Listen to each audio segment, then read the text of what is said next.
HSM മദ്രസ scholarship പരീക്ഷയ്ക്ക് വേണ്ടിയുള്ള റമളാനും നോമ്പുകളും എന്ന പുസ്തകത്തെ ആസ്പദമാക്കിയുള്ള 70 ചോദ്യങ്ങളാണ് ഈ വീഡിയോയിൽ നമ്മൾ ഉൾപ്പെടുത്തുന്നത്. കഴിഞ്ഞ വീഡിയോയിൽ 50 ചോദ്യങ്ങൾ നമ്മൾ ഉൾപ്പെടുത്തിയിരുന്നു. കാണാത്തവരുണ്ടെങ്കിൽ അതും കൂടെ കാണുക. ഇതുപോലത്തെ മറ്റു വീഡിയോ ചെയ്യാൻ ഞങ്ങൾക്കുള്ള പ്രചോദനം നിങ്ങൾ തരുന്ന സ്നേഹമായ സബ്സ്ക്രൈബാണ്. ചെയ്യാത്തവർ അത് ചെയ്ത് സഹായിക്കണമെന്ന് അറിയിക്കുന്നു. നമുക്ക് നേരെ വീഡിയോയിലേക്ക് കടക്കാം. ചോദ്യം 50. നമ്മുടെ കുടുംബത്തിൽ നിന്ന് മരിച്ചുപോയ ഒരാളുടെ ഖളായിട്ടുള്ള നോമ്പ് നമ്മുടെ കുടുംബത്തിൽ പെട്ടവരല്ലാത്ത അന്യർ വീട്ടിയാൽ അത് ശരിയാകാനുള്ള നിബന്ധനകൾ എന്തൊക്കെയാണെന്നാണ് ചോദിച്ചിട്ടുള്ളത്. മയ്യത്തിൽ നിന്നുള്ള വസിയത്തുണ്ടായിരിക്കണം, അല്ലെങ്കിൽ മരണപ്പെട്ടവൻ്റെ പ്രായപൂർത്തിയും ബുദ്ധിയുമുള്ള ബന്ധുവിൻ്റെ സമ്മതമോ ഉണ്ടായിരിക്കണം. വീട്ടുന്നവർ പ്രായപൂർത്തിയും ബുദ്ധിയും ഉള്ളവനായിരിക്കുകയും വേണം. 51. ഒരാൾ മരിച്ചിട്ട് ഒരു സ്വത്തും ഒരു അനന്തര സ്വത്തും അയാൾക്കില്ലെങ്കിൽ അയാളെ നോമ്പ് മുദ് എന്തു ചെയ്യണം? നോമ്പോ ധാന്യമോ വീട്ടൽ ഏത് ബന്ധുവിനും സുന്നത്തേയുള്ളൂ, നിർബന്ധമില്ല. അനന്തര സ്വത്തുണ്ടെങ്കിൽ വീട്ടൽ നിർബന്ധമാണ്. 52. ജീവിച്ചിരിക്കുന്നവർക്ക് പകരം മറ്റൊരാൾ നോമ്പെടുക്കാമോ? പാടില്ല, ഹറാമാണ്. ജീവിച്ചിരിക്കുമ്പോൾ പറ്റില്ല. 53. വാർദ്ധക്യം, മാറാവ്യാധി, നോമ്പുകൊണ്ട് കഠിന പ്രയാസം അനുഭവിക്കുക തുടങ്ങിയ മൂലം ഒരിക്കലും നോമ്പെടുക്കാൻ കഴിയാത്തവർ എന്തു ചെയ്യണം? കഴിയുമെങ്കിൽ ഓരോ നോമ്പിന് പകരവും ഓരോ മുദ് വീതം നൽകുക. 54. ഈ ഘട്ടത്തിൽ പ്രയാസം അനുഭവിച്ച് നോമ്പെടുത്താലോ? ഇങ്ങനെയൊക്കെ ഉണ്ടെങ്കിലും അവൻ നോമ്പെടുത്താൽ നോമ്പ് സ്വഹിയാവുന്നതാണ്. 55. നോമ്പിന് ഒരു നിലയിലും സാധ്യമല്ലാത്തവൻ മുദ് വീട്ടാൻ വൈകിയാൽ മുദ് പിന്തിച്ചതിൻ്റെ പേരിൽ പ്രത്യേകം ഒന്നും വേണ്ടതില്ല. 56. മുദ് നിർബന്ധമായവർക്ക് നോമ്പിന് പിന്നീട് ശേഷി വന്നാൽ, കഴിവ് വന്നാലോ? നോമ്പിന് ശേഷി വന്നാലും നോമ്പ് ഖളാ വീട്ടൽ നിർബന്ധമില്ല. 57. ഗർഭിണിയും മുലയൂട്ടുന്നവളും നോമ്പ് ഖളാ വീട്ടിയാൽ മാത്രം മതിയാവുന്നതപ്പോൾ, അഥവാ മുദ് കൊടുക്കേണ്ടതില്ല. നോമ്പ് മുഖേന അവൾക്ക് മാത്രമോ അവൾക്കും കുട്ടിക്കും കൂടിയോ ബുദ്ധിമുട്ടുണ്ടാകുന്നത് കൊണ്ട് നോമ്പ് ഉപേക്ഷിച്ചാൽ, അവൾ ഉപേക്ഷിച്ചതിൻ്റെ കാരണം നോമ്പ് മുഖേന അവൾക്ക് മാത്രമോ അല്ലെങ്കിൽ അവൾക്കും കുട്ടിക്കും കൂടിയോ ബുദ്ധിമുട്ടുണ്ടാകും എന്ന് പേടിച്ചിട്ടാണ് നോമ്പ് ഉപേക്ഷിച്ചതെങ്കിൽ ഗർഭിണിയും മുലയൂട്ടുന്നവളും നോമ്പ് ഖളാ വീട്ടിയാൽ മാത്രം മതി. 58. നോമ്പും മുദ്ദും വേണ്ടതപ്പോൾ കുട്ടിയുടെ പ്രയാസം മാത്രം പരിഗണിച്ച് നോമ്പ് ഉപേക്ഷിച്ചാൽ നോമ്പ് നോക്കണം, മുദ്ദും കൊടുക്കണം.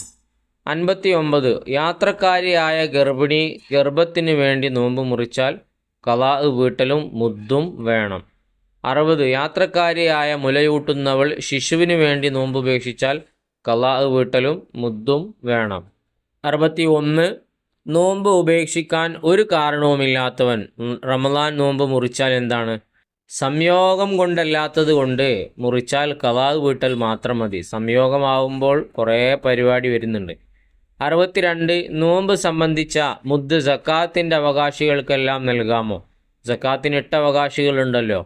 ഇല്ല, ഫക്കീർ മിസ്കീന് മാത്രമേ നോമ്പിൻ്റെ മുദ് കൊടുക്കാൻ പറ്റൂ. 63. മുദ്ദുകൾ ഒരു വിഭാഗത്തിന് നൽകണോ? നിർബന്ധമില്ല, ഏതെങ്കിലും ഒരു വിഭാഗത്തിന് നൽകിയാലും മതി. 64. ഒന്നിലധികം മുദ് ഒരാൾക്ക് കൊടുക്കാമോ? കൊടുക്കൽ അനുവദനീയമാണ്. 65. ഒരു മുദ് രണ്ടാൾക്ക് കൊടുക്കാമോ? അനുവദനീയമല്ല. 66.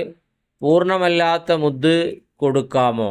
പാടില്ല. ഉദാഹരണം പകുതി, 1/2 ഇങ്ങനെ കൊടുക്കാൻ പാടില്ല എന്നതാണ്. 67. ഒരു മുദ്ദും പകുതിയും നൽകിയാൽ മുഴുവൻ അസാധുവാണോ? പരിപൂർണമായ ഒരു മുദ് സാധുവും ഭാഗികമായത് അസാധുവുമാണ്. 68. നോമ്പ് സംബന്ധമായ മുദ് എവിടെ കൊടുക്കണം? എവിടെയും കൊടുക്കാം, ഇന്ന നാട്ടിൽ എന്ന നിബന്ധന ഇല്ല. പക്ഷെ സക്കാത്ത് അങ്ങനെയല്ല, ഫിത്ർ സക്കാത്ത് പ്രത്യേകിച്ച്. 69. സംയോഗം കൊണ്ട് നോമ്പ് മുറിച്ചാൽ എന്തു ചെയ്യണം? കഫാറത്ത് കൊടുക്കണം. 70. എന്താണ് കഫാറത്ത്? സത്യവിശ്വാസിയായ ഒരു അടിമയെ മോചിപ്പിക്കുക. അതിന് സാധ്യമല്ലെങ്കിൽ 2 മാസം തുടരെ നോമ്പനുഷ്ഠിക്കുക. അതിനും സാധ്യമല്ലെങ്കിൽ 60 മിസ്കീന്മാർക്ക് ഭക്ഷണം നൽകുക. മൊത്തം 60 മുദ് ധാന്യം. 71. എവിടെയുള്ള ധാന്യമാണ് കഫാറത്ത് നൽകേണ്ടത്? ഉത്തരം നിർബന്ധമായവൻ്റെ നാട്ടിലെ മുഖ്യ ഭക്ഷ്യവസ്തു, മുഖ്യ ആഹാരം എന്താണോ അത്. 72. ഇത് മൂന്നിനും അസാധ്യമായാൽ, ഒരാൾക്ക് ഇത് മൂന്നും കഴിയില്ലെങ്കിലോ അവൻ്റെ ബാധ്യതയിൽ സ്ഥിരപ്പെടും. സാധുവാകുമ്പോൾ നൽകേണ്ടതാണ്. അവനിക്ക് എപ്പോഴാണ് കഴിയുന്നത് അപ്പം ചെയ്യുക.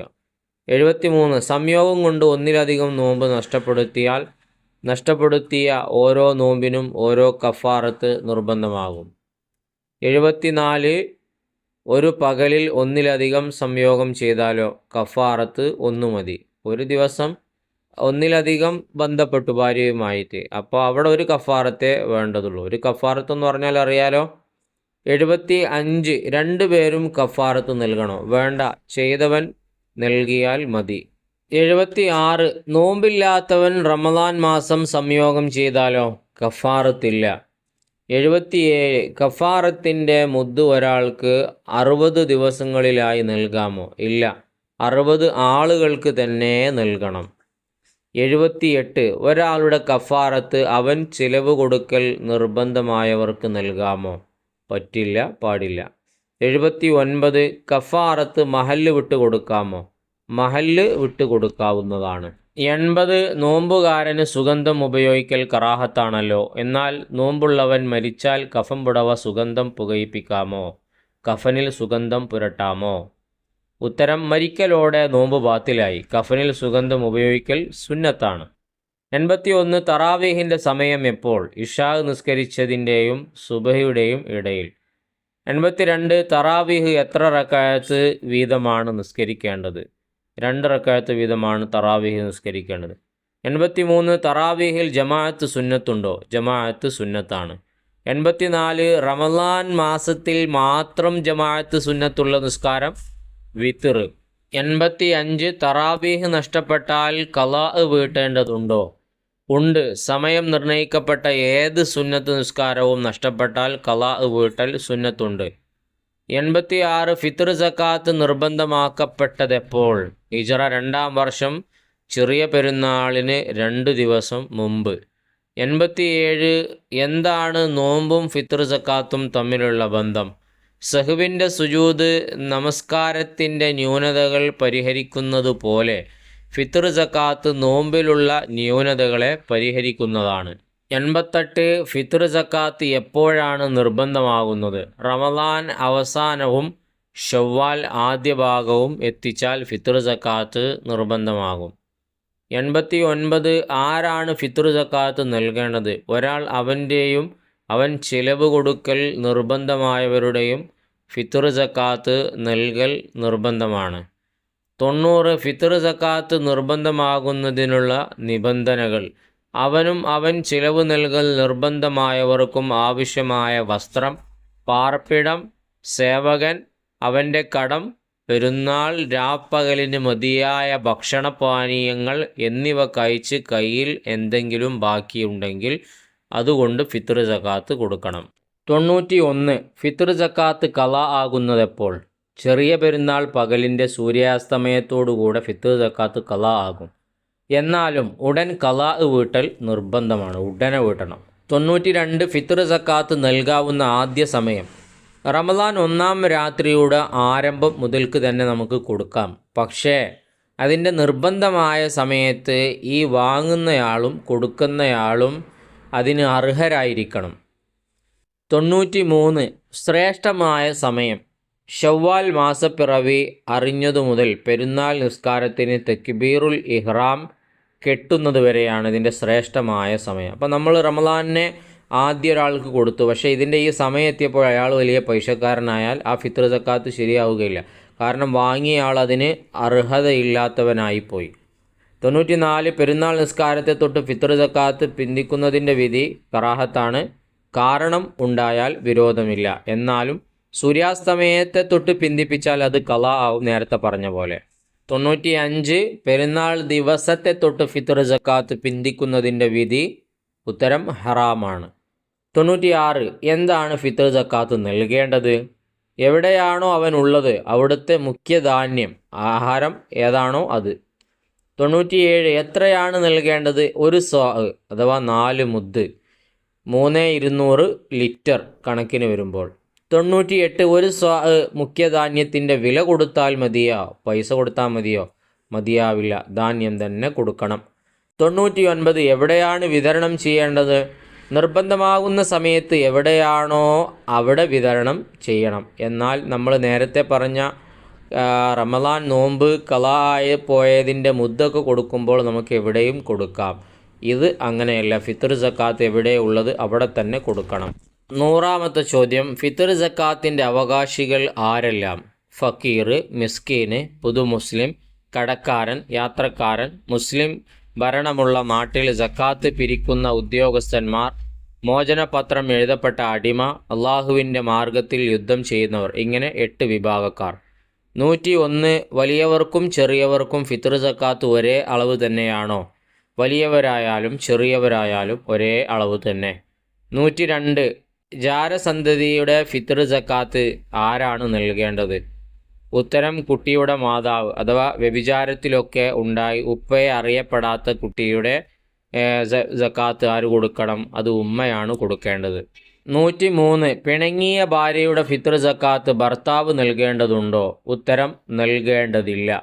104 ഫിത്ർ സക്കാത്തിന് നിയ്യത്ത് നിർബന്ധമാണോ? നിയ്യത്ത് നിർബന്ധമാണ്. 105 എന്താണ് കരുതേണ്ടത്? ഇത് എൻ്റെയും എൻ്റെ ഭാര്യ മക്കളുടെയും ഫിത്ർ സക്കാത്ത് ആകുന്നു, അല്ലെങ്കിൽ ഇതെൻ്റെയും ഞാൻ ചിലവിന് കൊടുക്കൽ നിർബന്ധമായവരുടെയും ഫിത്ർ സക്കാത്ത് ആകുന്നു. 106 സ്വന്തം നാട്ടിൽ സക്കാത്തിൻ്റെ അവകാശികളില്ലെങ്കിലോ അടുത്ത നാട്ടിലേക്ക് നീക്കം ചെയ്യൽ നിർബന്ധമാണ്, കൊടുക്കാതിരിക്കാൻ പറ്റില്ല. 107 ഒരു സ്വാദ് പൂർണ്ണമായി കൊടുക്കാൻ സാധ്യമല്ലെങ്കിൽ ഉള്ളത് കൊടുക്കൽ നിർബന്ധമാണ്.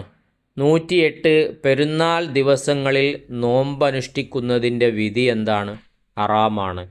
109 ചെറിയ പെരുന്നാളിലെ തെക്ബീറിൻ്റെ സമയം. പെരുന്നാൾ രാവ് മഗ്രിബ് മുതൽ പെരുന്നാൾ നിസ്കാരത്തിന് തെക്ബീറത്തുൽ ഇഹ്റാം കെട്ടുന്നതുവരെ. 110 തെക്ബീറുകൾ സുന്നത്തുള്ളവർ ആരെല്ലാം? പുരുഷന്മാർ, സ്ത്രീ, അടിമ, കുട്ടികൾ, യാത്രക്കാർ എല്ലാവർക്കും തെക്ബീർ സുന്നത്താണ്. 111 തെക്ബീർ ചൊല്ലേണ്ട സ്ഥലങ്ങൾ ഏതെല്ലാം?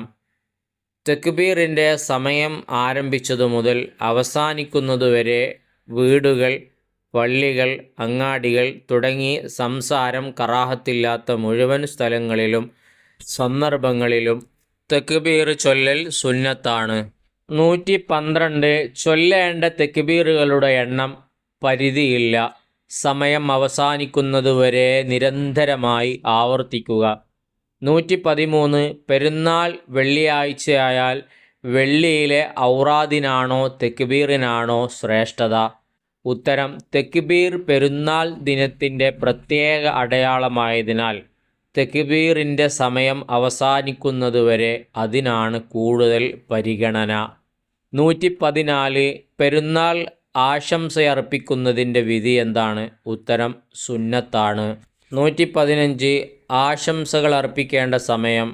ചെറിയ പെരുന്നാളാണെങ്കിൽ മാസം കണ്ടതു മുതൽ പെരുന്നാളിൻ്റെ അന്നത്തെ സൂര്യാസ്തമയം വരെയാണ്.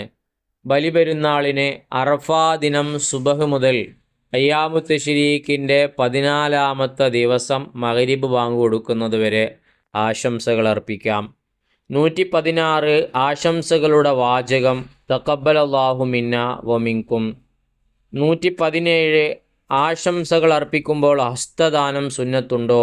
ആശംസകൾ അർപ്പിക്കുമ്പോൾ തിരിച്ച് ആശംസയർപ്പിക്കലും ഹസ്തദാനം നടത്തലും സുന്നത്താണ്. 118 പെരുന്നാളിന് കുളി സുന്നത്തുണ്ടോ? നീയത്ത് എങ്ങനെയാണ്? ഉത്തരം, പെരുന്നാളിന് കുളി സുന്നത്താണ്. ചെറിയ പെരുന്നാളിൻ്റെ അല്ലെങ്കിൽ വലിയ പെരുന്നാളിൻ്റെ സുന്നത്തായ കുളിയെ ഞാൻ കരുതി എന്നാണ് നീയത്ത് ചെയ്യേണ്ടത്. 119 കുളിയുടെ സമയം എപ്പോൾ? പെരുന്നാൾ ദിവസം അർദ്ധരാത്രി മുതൽ സൂര്യാസ്തമയം വരെയാണ് കുളിയുടെ സമയം. എങ്കിലും സുബഹിക്ക് ശേഷം ആകലാണ് ഉത്തമം. 120 പെരുന്നാൾ ദിവസം ഭംഗിയാവേണ്ടത് എങ്ങനെ? നഖം വെട്ടുക, കക്ഷരോമം, ഗുഹ്യരോമം നീക്കുക, മീശ വെട്ടുക, ദുർഗന്ധങ്ങൾ നീക്കുക, മിസ്വാക്ക് ചെയ്യുക, പുതുവസ്ത്രം ധരിക്കുക എന്നിവ കൊണ്ട് പെരുന്നാൾ ദിവസം ഭംഗിയാവണം. ഇതിൽ നഖം വെട്ടുക, ഗുഹ്യരോമം നീക്കുക, മീശ വെട്ടുക എന്നിവ ഇഹ്റാം കെട്ടിയവന് അഥവാ ഹജ്ജിന് വേണ്ടി നിയത്താക്കിയവന് ഹറാമും ഉളുഹിയത്ത് ഉദ്ദേശിച്ചവന് കറാഹത്തുമാണ്. വലിയ പെരുന്നാൾ അറബ് ഉദ്ദേശിച്ചവന് കറാഹത്തുമാണ്. കഴിഞ്ഞ വീഡിയോയും ഈ വീഡിയോയിലുമായി റമദാനും നോമ്പുകളും എന്ന വിഷയത്തെ ആസ്പദമാക്കിയുള്ള 120 ചോദ്യങ്ങൾ നമ്മൾ ഇതിലൂടെ വിശദീകരിച്ചു. ഇൻഷാ അല്ലാഹ് ഇനിയും നല്ല നല്ല വീഡിയോകൾ വരുന്നുണ്ട്. സബ്സ്ക്രൈബ് ചെയ്യാൻ മറക്കരുത്. ഉപകാരപ്പെട്ടാൽ ലൈക്ക് ചെയ്യുക, അഭിപ്രായങ്ങൾ അറിയിക്കുക. പറ്റുമെങ്കിൽ സ്കോളർഷിപ്പ് പരീക്ഷയിൽ പങ്കെടുക്കുന്ന നിങ്ങളെ കൂട്ടുകാരിലേക്ക് എത്തിക്കുകയും ചെയ്യുക. മറ്റൊരു നല്ല വീഡിയോയുമായി നമുക്ക് വീണ്ടും കാണാം.